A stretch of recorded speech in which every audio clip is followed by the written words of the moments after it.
디모데야, 내가 네게 이 교훈으로서 명하노니 전에 너를 지도한 예언을 따라 그것으로 선한 싸움을 싸우며 믿음과 착한 양심을 가지라.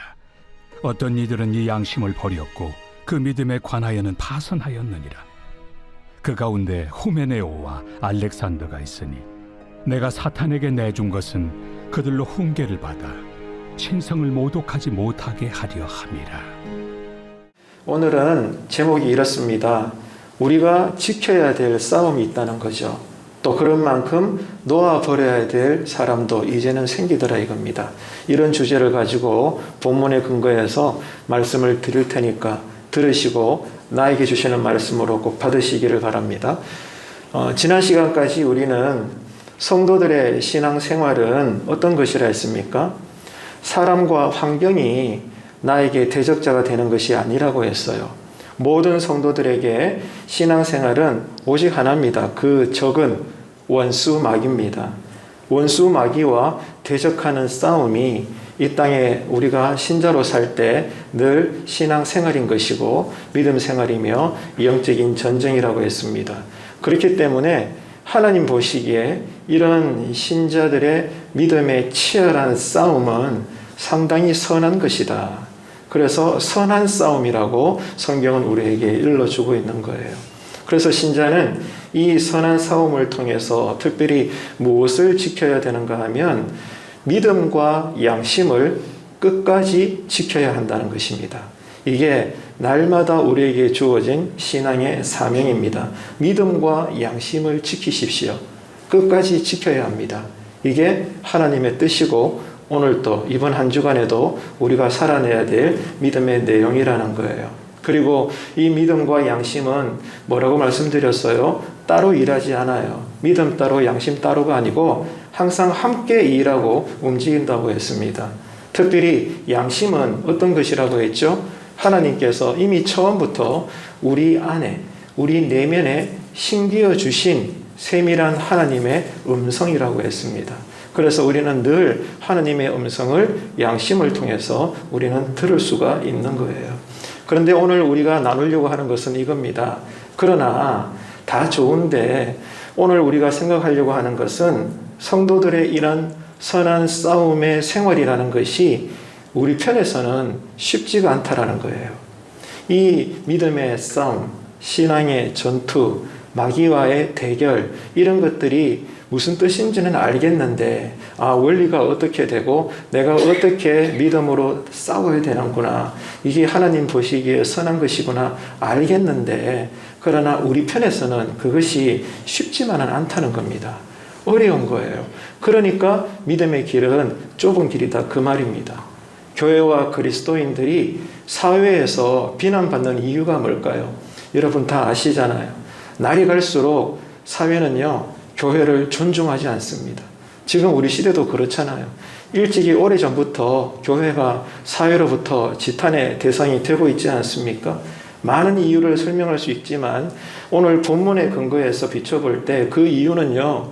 우리의 믿음 때문이 아니라 우리가 그대로 살지 못하는 양심을 버려버린 것 때문에 사회 사람들이 우리를 지탄한다 그 말입니다. 우리의 신앙이라는 것이 오늘 또 1시간 예배 드릴 때 입술로 이 거룩한 고백들 또 오늘처럼 이 주일 성수와 같은 어떻게 말할까요? 이 종교적인 열심 기독교라고 하는 주일 예배라고 하는 교회 안에서의 생활이라고 하는 예배, 말씀, 기도, 기타 등등 생활이 많죠. 이런 종교적인 열심으로 볼 때는 우리의 믿음이 교회 안에서는 대단한 것 같아요. 안 그렇습니까? 각자의 이 종교적인 행위로 볼 때 우리의 믿음은 가히 대단한 것 같아요. 그 말은 하나님과 나 사이의 수직적인 믿음은 좋게 보인다 이겁니다. 신앙은 언제나 수직적이고 수평적이고 이렇게 십자가를 이루고 있거든요. 그래서 교회 안에 기본적인 모든 신앙생활, 하나님과 나 사이의 수직적인 이 믿음의 생활에 있어서는 모두가 대단해 보이는 것 같아요. 근데 문제는 이 믿음이 이제 옆으로 퍼져나갈 때 오늘 또 예배 드리고 가정으로 우리가 돌아가게 되고 한 주간 일상에서 살게 되잖아요. 가정생활과 사회생활에서는 우리가 어떻게 살아야 돼요? 오늘 또 우리가 예배 드릴 때 영적으로 은혜 받죠. 말씀으로 은혜 받죠. 기도 드릴 때 은혜 받죠. 성도와의 교제 간의 은혜를 받죠. 자, 그 다음에는 이제 그 은혜를 품고 가정으로 들어가고 사회로 뻗어나갈 때 이게 어떻게 연결돼요? 신앙의 윤리로 드러나야 되는 거예요. 신앙다움의 도덕성과 윤리성, 상식에 맞는 이런 것들이 사회법보다 더 높은 그런 신앙 윤리적인 바른 삶을 우리가 열매로 끄집어내야 되는데 그렇지 못하다는 거예요. 불신자들보다도. 그러니까 사회 사람들이 교회를 보고 욕을 하는 거예요. 그러니까 교회 밖에 신앙은 수평적입니다. 이웃과 나, 이런 수평적인 양심이죠. 그러니까 먼저 하나님과 나 사이에 수직적인 믿음이 있고 이 믿음으로 출발해서 그 다음에는 너와 나 사이에 수평적인 양심이 있다 이겁니다. 믿음과 양심이 함께 일을 해야 돼요. 함께 우리의 삶에서 드러나야 되는 것입니다. 그런데 그러지 못하기 때문에 교회가 사회 속에서 부끄러움의 대상이 되는 거예요. 그래서 뉴스를 볼 때마다 각종 부정부패의 사건들을 접하게 되죠. 그런데 참 희한한 것은 그런 굵직한 사회적 이슈들을 가만히 접하다 보면 공통적으로 그 안에 몸통이 누구예요? 하나같이 교회 다니는 사람들이 다 들어있더라고요. 이게 기가 막힌 노릇입니다. 예배당 안에서는 다들 천사처럼 거룩한 것 같은데 왜 사회 모든 부조리 현상에 파고 들어가 보면 그 몸통에는 우리 그리스도인들이 버젓이 자리를 하고 있고 들통나가지고 여러분 부끄러워서 얼굴을 가리고 그래서 사회 사람들이 쯧쯧쯧 하는 모습들이 얼마나 많은지 모릅니다. 그러니까 교회가 이런 시대 속에 전도를 하려고 해도 사람들은 한결같이 어떻게 반응을 하죠? 니나 잘하세요. 당신들이나 예수 말씀대로 잘 믿고 우리들이 볼 때 좋은 교회 모습을 보여줘 보세요. 그 다음에 내가 한번 생각해 볼랍니다. 불신자들은요, 지금도 교회를 그런 식으로 대하는 거예요. 더군다나 지금은 어떤 시대입니까? 오미크론 코로나 시대로 인해서 감염에 대한 염려 때문에 또 교회가 보인 지금까지 여러 민폐들 때문에 거리 전도는 사실 거의 막혔다고 볼 수밖에 없는 그런 참으로 비통한 시대에 우리가 놓여 있는 것입니다. 그만큼 교회가 교회다움을 잃어버렸고 사회를 향해서 소금과 빛의 역할을 감당하지 못하는 그냥 껍데기만 남아있는 그런 지극히 종교적인 그런 시대에 우리가 지금 살고 있는 것은 아닌가 애통하는 마음으로 지금 이 사순절 기간에 묵상을 해야 되는 거예요. 간혹 우리가 인간적으로 많은 아름다운 것들을 이루었다고 해도 여러분 명심해야 됩니다. 훗날 뭐가 있죠? 하나님의 심판이 있어요. 우리가 지금 칭찬을 듣고 인정을 받고 성도로서 이런저런 인간적인 많은 것들을 이루었다고 해도 훗날 하나님의 심판대에서는 두 가지를 놓고 하나님은 반드시 우리에게 질문하실 겁니다. 첫 번째 질문이 뭔가 하면 너는 말씀을 따라 믿음을 지켰나? 우리에게 물으실 거예요. 한평생 내가 너를 이 땅에 보냈고 너는 믿는 자로서 내 앞에서 살았는데 너의 지난 한평생의 삶이 말씀을 따라서 믿음을 지켰느냐? 심판대에서 주님은 여러분 한 분 한 분에게 물을 겁니다. 답변하셔야 돼요. 준비하셔야 됩니다. 두 번째 질문은 이거예요. 양심을 속이지 않고 살았니? 이렇게 물으신단 말입니다. 이 두 가지 질문은 반드시 들려지게 될 거예요. 여러분 어떻게 답변을 하실랍니까? 우리가 믿음의 선한 싸움을 오늘 또 이번 한 주간에도 제대로 싸우고 있는 건지 어떻게 알 수 있는가 하면 거듭 강조하지만 내 안에 이미 하나님께서 세팅해 놓으신 착한 양심, 이 착한 양심이 살아있는가 아닌가를 확인해 보면 안다는 거예요. 그런 면에서 오늘 우리가 구절을 읽었는데 본문에 보게 되면 이렇게 나와 있잖아요. 믿음을 뭐라고 비유하죠? 바다에 떠 있는 배라고 비유하는 거예요. 믿음은 배와 같습니다. 그러면 양심은 뭐와 같죠? 나침판과 같다는 거예요. 믿음은 배고 양심은 나침판이다 이 말입니다. 그래서 오늘 본문 19절 여러분 보십시오.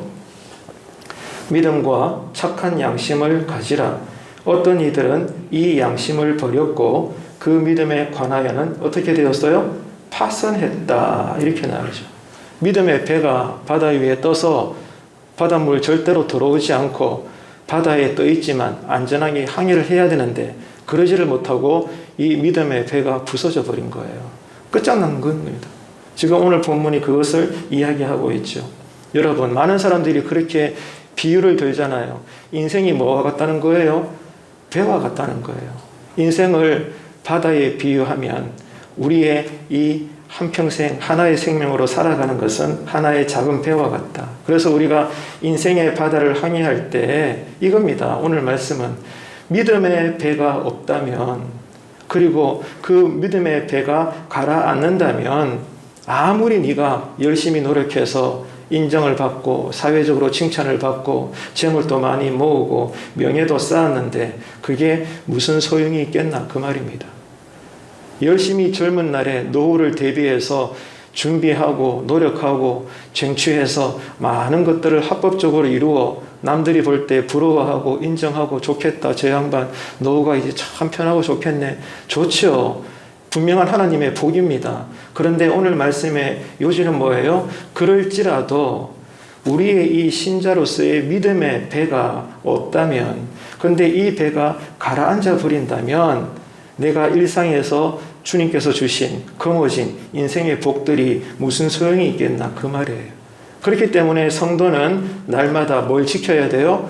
믿음의 배를 확인하고 상태가 안전한지 지켜야 된다 이 말입니다. 이게 사순절 기간에 더더욱이나 우리의 신앙을 성찰하면서 살펴봐야 될 부분이다 그 말이에요. 하지만 이런 믿음의 배를 타고 있어도 더 심각한 문제는 뭐예요? 양심이라고 하는 나침판을 잃어버리게 된다면 믿음의 배조차 의미가 없다 이거예요. 이게 오늘 주님의 가르침입니다.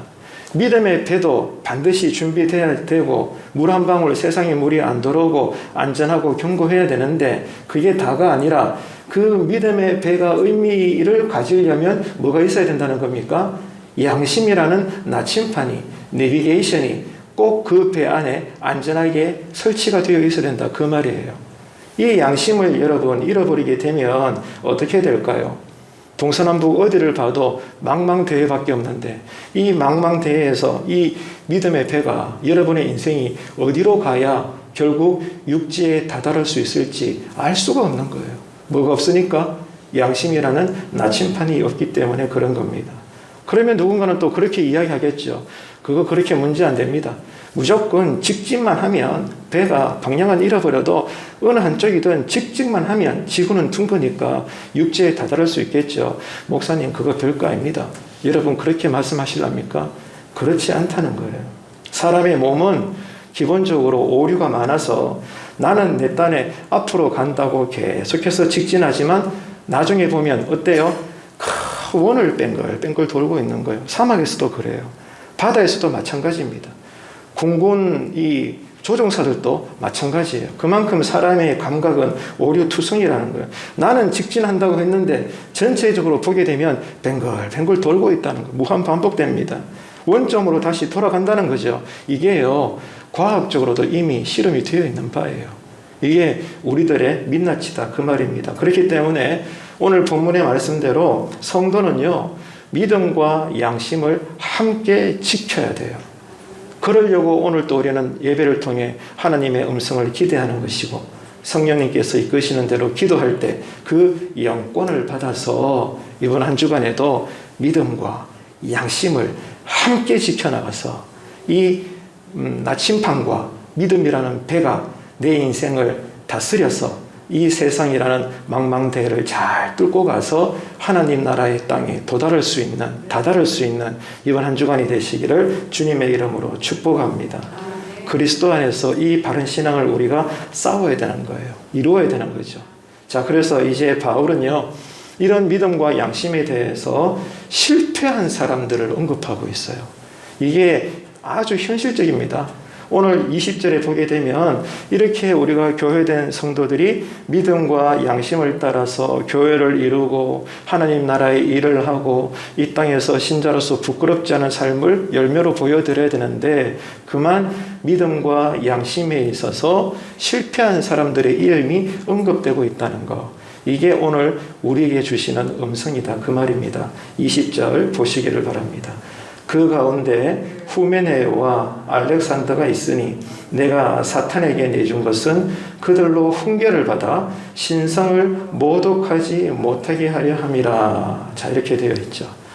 수많은 사람들이 사도 바울을 도와서 교회를 견실하게 세워가고 하나님의 일에 동참을 했지만 다가 아니라는 거예요. 오늘 20절에 보니까 어떤 사람들은 한평생 목회에 협력하지 않고 교회 일에 함께 울고 웃지 않고 그 신앙적인 일에 방해를 하더라 이겁니다. 그 이름이, 그 저주의 이름이 오늘 본문에 기록되고 있어요. 후메네와 알렉산더다. 그 말입니다. 그래서 바울이 이들을 어떻게 했는가 하면 충격적이죠. 사탄에게 내어줬다는 거예요. 이게 하나님의 종으로부터 일어났습니다. 교회로부터 일어난 일입니다. 그 말은 하나님이 그렇게 하셨다. 그 말이에요. 여러분 언제나 사랑의 하나님만 묵상하렵니까? 하나님은 그만큼 공의의 하나님이세요. 이 하나님을 여러분 다 붙잡으시기를 축복합니다. 예, 자꾸 사랑이라고 해서 가벼이 신앙생활에서는 절대로 안 되는 거예요. 오늘 본문에 하나님의 공의, 하나님의 때가 분명하게 드러나고 있는 거예요. 사탄에게 내어줬어요, 세상에. 하나님의 위대한 종이 하나님께서 그 시대에 쓰시는 그 목사님을 통해서 교회를 통해서 어느 순간이 되니까 이러한 함께하지 못하는 자들을 사탄에게 던져버렸다 이 말입니다. 이게 교회의 원리라는 거예요. 얼마나 여러분 우리는 진지하게 이 말씀을 받아야 되는지 모릅니다. 이것뿐만이 아니죠. 하나님이 일찍이 출애굽기에 보게 되면 모세를 대항했던 애굽왕 바로가 나오잖아요. 자, 이 애굽왕 바로를 향해서 하나님이 뭐 하셨죠? 무려 10가지 재앙을 내리십니다. 여러분, 이유가 뭘까요? 하나님은 모든 것을 가능케 하시는 분인데 굳이 10가지 재앙 필요 없이 그냥 바로 이스라엘 백성들을 끄집어내면 되잖아요. 그런데 왜 굳이 이 애굽왕 바로 앞에서 한 가지, 두 가지도 아니고 10가지의 재앙을 연거푸 보여주시는 걸까요? 이유는요, 애굽왕 바로가 회개하기를 원했다는 거예요. 애굽왕 바로가 회개할 수 있도록 하나님이 재앙의 심판의 때리심을 통하여 그에게 기회를 무려 10번이나 준 거예요. 그런데 성경에도 나오지만 이 애굽왕 바로가 마음이 강팍해져서 10가지 재앙을 받으면서도 끝내 하나님의 부르심을 거부하고 그렇게 되었지 않습니까? 그랬을 때 성경이 뭐라고 기록하고 있죠? 하나님은 더 이상 이제 애굽왕 바로에게 회개할 기회를 주지 않습니다. 성경 어디를 읽어봐도 11번째 재앙이 내렸다는 이야기가 없어요. 하나님의 시간은 10번째 재앙으로 끝내는 것입니다. 모든 것이 때가 있어요, 여러분. 이 사순절 기간에 이 하나님을 깊이 묵상하시는 경건의 은혜가 있게 되기를 축복합니다. 출애굽만 그렇나? 아니에요. 신약시대에 예수님도 마찬가지예요. 12명의 제자가 있었지만 주님은 처음부터 아셨어요. 누가 막이며 누가 배반할 것인지를 알고 있었습니다. 그래서 배반하려는 가룟 유다에게 주님은 처음부터 때마다 그가 회개하고 돌이킬 수 있는 기회를 주셨어요. 그런데 애굽왕 바로처럼 이 가룟 유다 역시 돌아오지 않을 때 여러분 기억합시다. 주님이 끝내 이 가룟 유다에게 뭐라고 말씀하셨어요? 이제 더 이상 돌아오라고 말씀하시잖아요. 뭐라고 말씀하셨는가 하면 좋다. 이제 네가 하고자 하는 일을 해라. 꽝꽝꽝. 그러고 끝내는 거예요. 언젠가는 여러분 하나님께서 모든 것들을 끝내십니다. 그렇기 때문에 우리는 사도 바울의 고백처럼 오늘 내 인생이 끝날 수도 있기 때문에 두렵고 떨림으로 그러나 그 동기는 주님을 기뻐하고 사랑하는 것이죠. 이게 하나님을 경외하는 것입니다. 오늘 또 온전히 하나님을 경외함으로 하루 종일 예배를 드리시고 이번 한 주간에도 하나님을 온전히 경외하셔서 하나님으로부터 버림을 받지 않는 하나님의 자녀가 되시기를 축복합니다. 주님은 분명히 가룟 유다에게 이렇게 말씀하셨다는 거예요. 좋다. 이제 네가 하고자 하는 일을 해라. 뭐예요? 나를 팔아라. 하지만 책임은 너한테 있는 거야. 이렇게 주님께서 선을 꺼버리는 거예요. 그리고 더 이상 부르지 않습니다. 그리고 더 나아가서 예수님은 이런 가룟 유다가 이제 배반할 것을 아시고 안타까워서 이런 말씀까지 하시잖아요.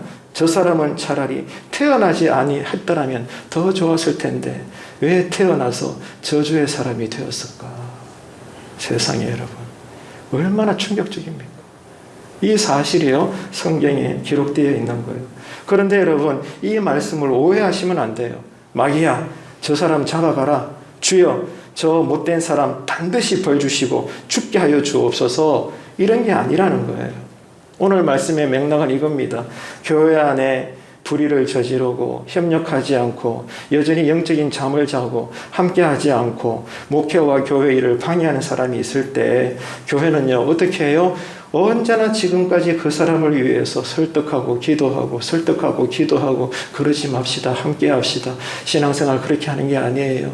나는 당신을 위해서 기도합니다. 축복합니다. 함께 합시다. 설득하고 기도하고 늘 그래 왔다는 거죠. 그러나 어느 순간이 되면 이제는 그 일을 하지 않는다. 그 말입니다.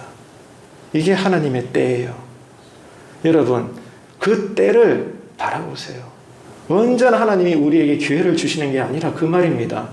왜냐하면 그 사람의 영적인 어둠이 나를 공격하기 때문에 사도 바울이 이제는 이 두 사람을 사단에게 내어줘 버렸다. 그 말입니다.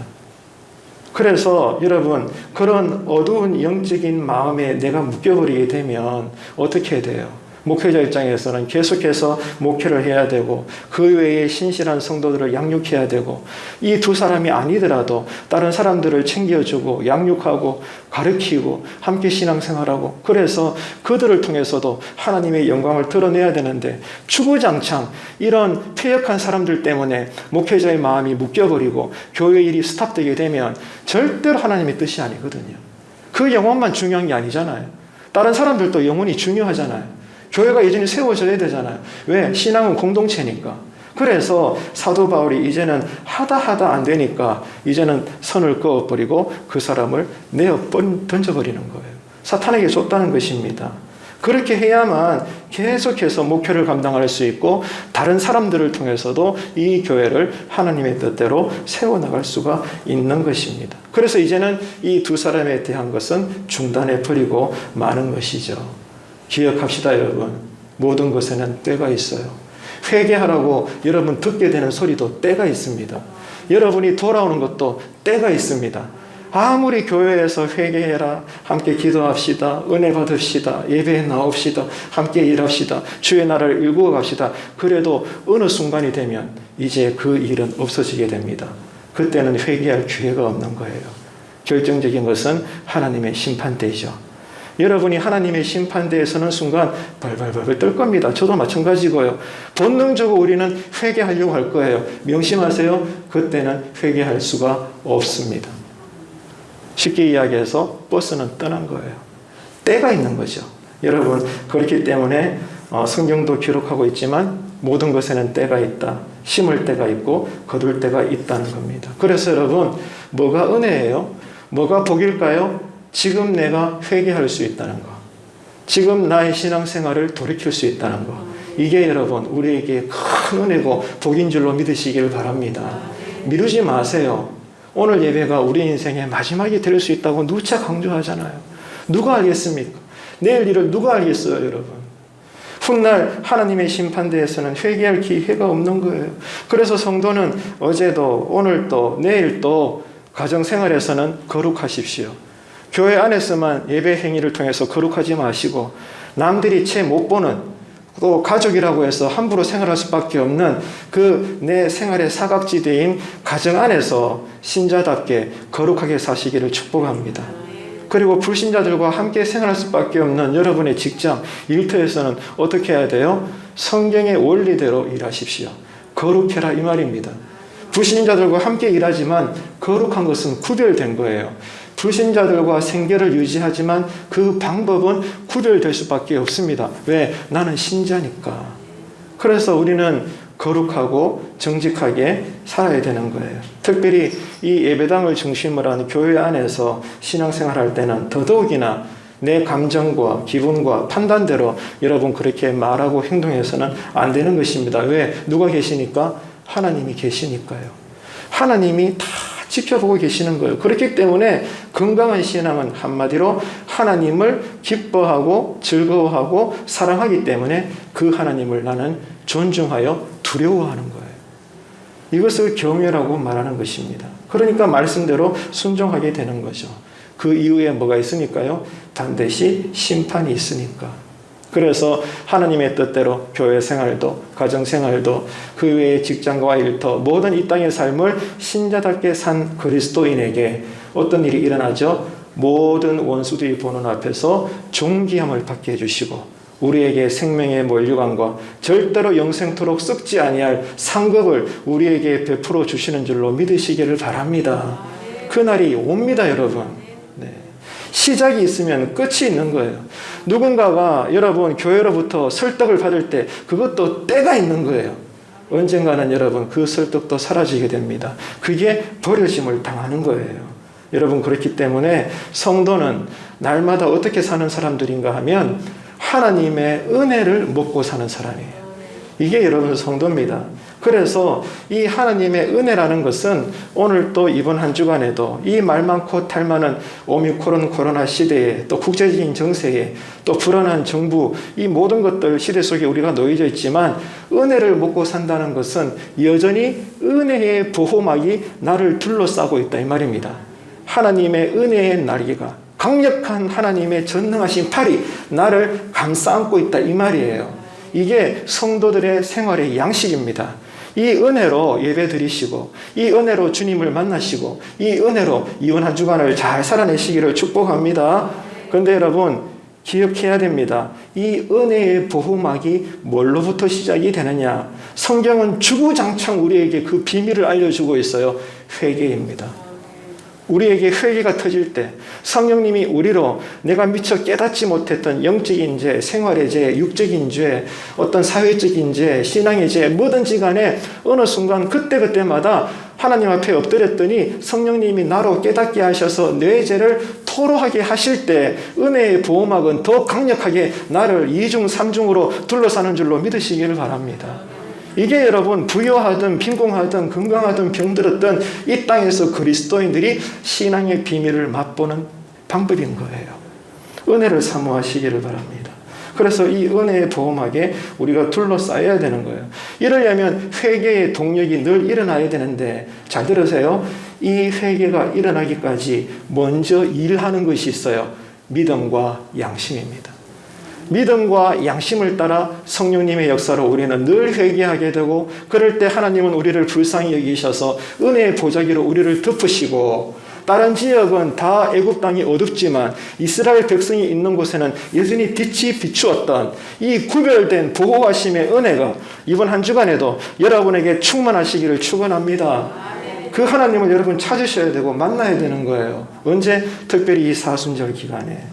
그런데 오늘 이 본문이 우리에게 주는 경고가 뭐예요? 그러나 이런 믿음과 양심을 내가 놓아버린다면 어느 순간부터는 하나님이 교회가 나를 사탄에게 던져버리더라 그 말이에요. 이게 하나님의 심판이고 하나님의 공입니다. 그 주인공이 여러분이 되지 않기를 간절히 부탁합니다.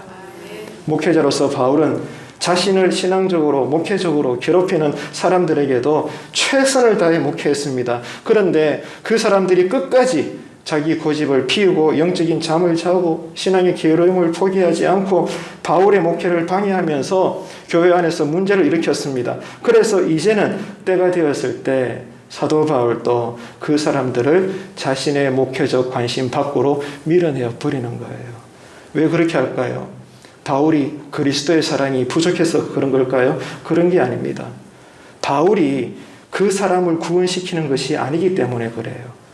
바울이 하나님이 아닌 이상 그 사람이 바른 길로 가도록 끝까지 책임질 수는 없다는 거예요.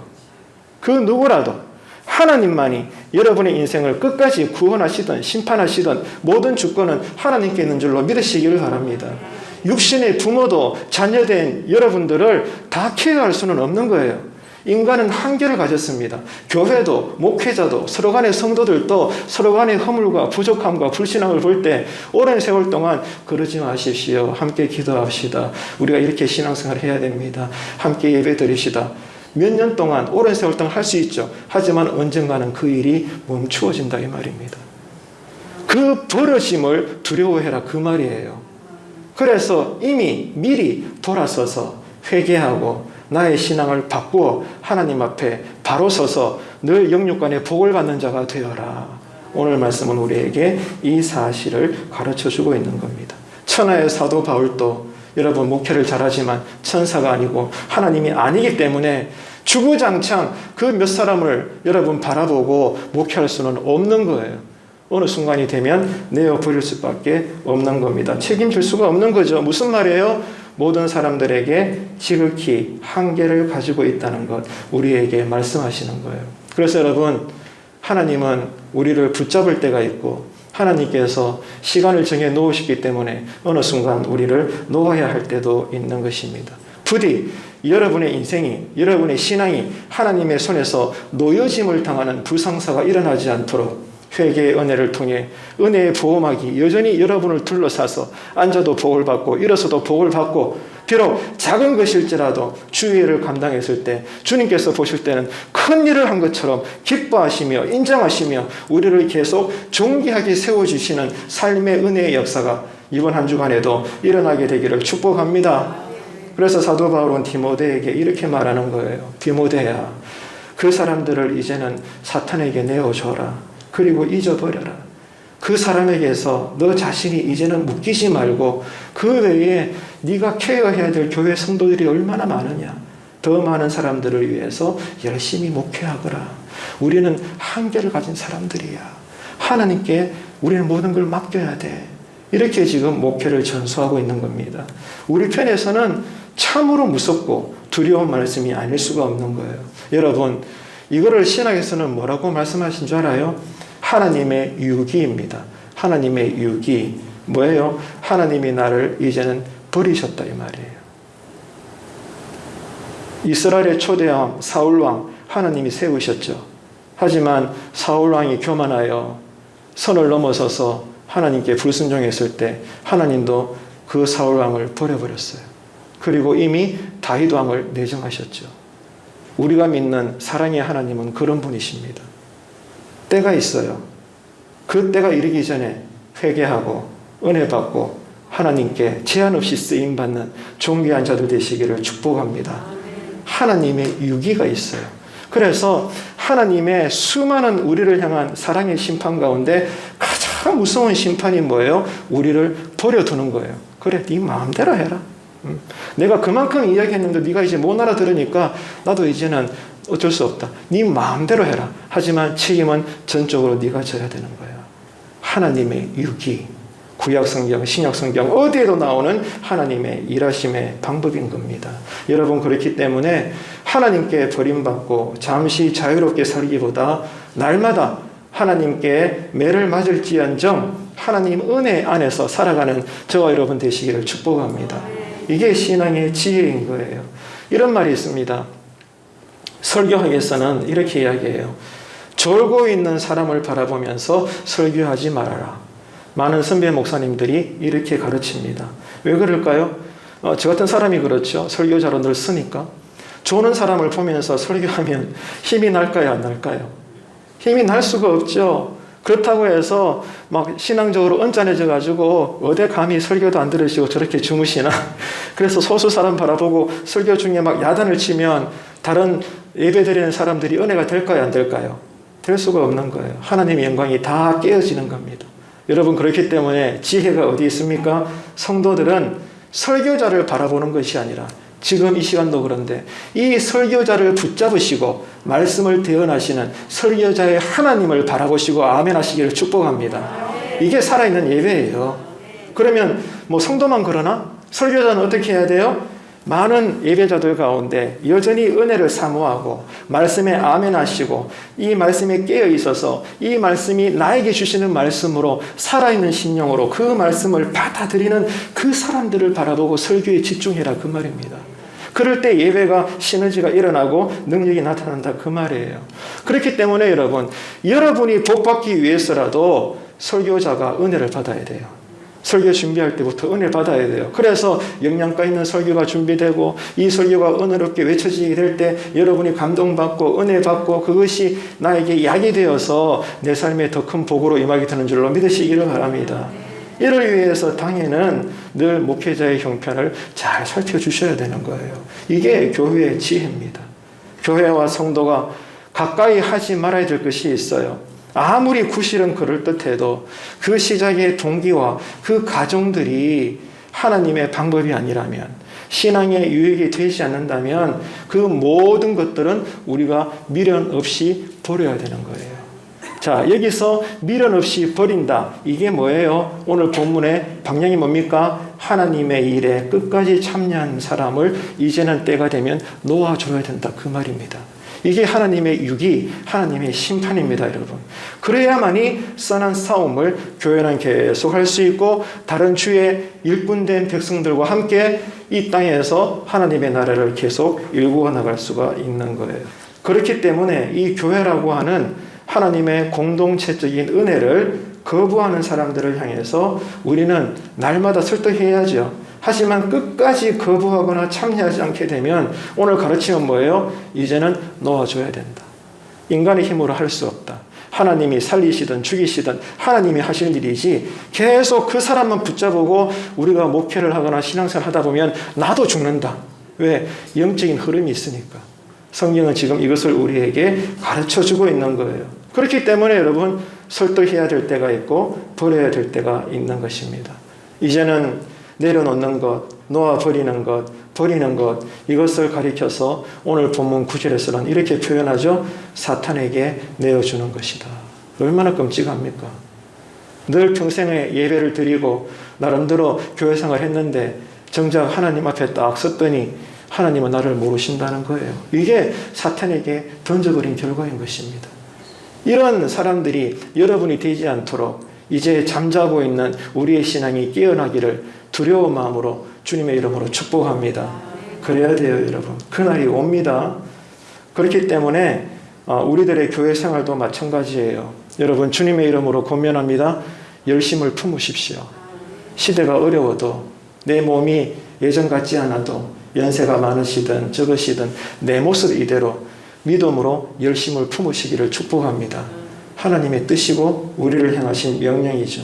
하지만 그렇지 않고 계속 영적 게으름에 빠져 있거나 계속 영적인 잠을 즐기게 된다면 오늘 말씀은 뭐라고 이야기하는 거예요? 하나님 앞에서 또한 신실한 주의 종들 앞에서 후메네오와 알렉산더와 같은 자로 여러분도 여겨지게 될 겁니다. 지금 저는 여러분에게 협박하는 게 아닙니다. 성경에 근거해서 말씀을 풀고 있는 거예요. 이 하나님을 여러분 꼭 명심하시고 하나님께 인정받는 자가 되기를 축복합니다. 지금 교회가 여러분에게 이 어려운 시대에 교회 경영하려고 하니 돈이 없어요. 무조건 돈 많이 바치세요. 그리고 예배뿐만이 아니고 제자 훈련, 선교, 구제, 봉사 뭐든지 열심히 하세요. 너무 심하게 제가 닥달한다면 제가 문제가 있겠죠. 제가 지나친 거죠. 하지만 우리 교회는 지금 그런 게 아니잖아요. 다른 거 무엇보다 지금 시대의 문이 다 막혀 있으니 이럴 때일수록 우리 예배만이라도 집중하자. 함께 예배 드리고 기도하고 말씀 배우고 신앙의 경건을 다시 내공을 쌓아서 이 사회의 문이 시대의 문이 다시 열리게 될 때 예전보다 나은 입체적인 모든 교회의 일들을 감당하자. 지금 이것을 우리가 계속 서로에게 권면하고 있지 않습니까? 여러분 그렇기 때문에 부디 때가 되어서 우리가 사탄에게 넘겨지기 전에 믿음으로 열심을 내셔서 하나님 앞에 슬기로운 다섯 처녀가 되기를 주님의 이름으로 축복합니다. 그래서 여러분 후메네오와 알렉산더와 같은 자로 이렇게 사탄에게 넘겨지는 이 일들이 성경에 기록되어 있고 교회의 건강한 모습 중에 하나인데 이거는요 교회가 사랑이 없어서 생기는 문제가 아니에요. 사랑이 있고 없고의 문제가 아니고 책임과 심판의 문제입니다. 이 사실을 여러분 분별하셔야 되는 거예요. 말씀을 맺겠습니다. 성도들의 신앙생활은 전쟁입니다. 그래서 우리가 단 하나의 무기, 말씀의 검으로 싸우되 어떻게 믿음과 착한 양심으로 끝까지 성도로서의 거룩함을 지키십시오. 가정에서, 직장에서, 특별히 교회 밖에서 여러분이 신자라는 것을, 그 거룩함을 드러내시기를 바랍니다. 이게 우리를 향하신 하나님의 주문입니다. 그리고 내가 최선을 다하지만 아닌 것은 때가 되면 내려놓아야 하는 것입니다. 왜? 그래야 공동체를 계속 세워나갈 수가 있기 때문이죠. 이 연회가 함께 한다면 교회와 성도는 세상 방식의 성공이 아니라 말씀의 원리대로 세상은 이해할 수 없는 성공이 아닌 신앙의 승리를 우리는 맛보게 될 줄로 믿습니다. 자, 그래서 여러분 스스로에게 질문해 보세요. 오늘 말씀을 따라 그러면 나는 지금 하나님 앞에서 무엇을 지켜야 될 선한 싸움을 해야 되는 걸까? 사람마다 다 다를 수 있어요.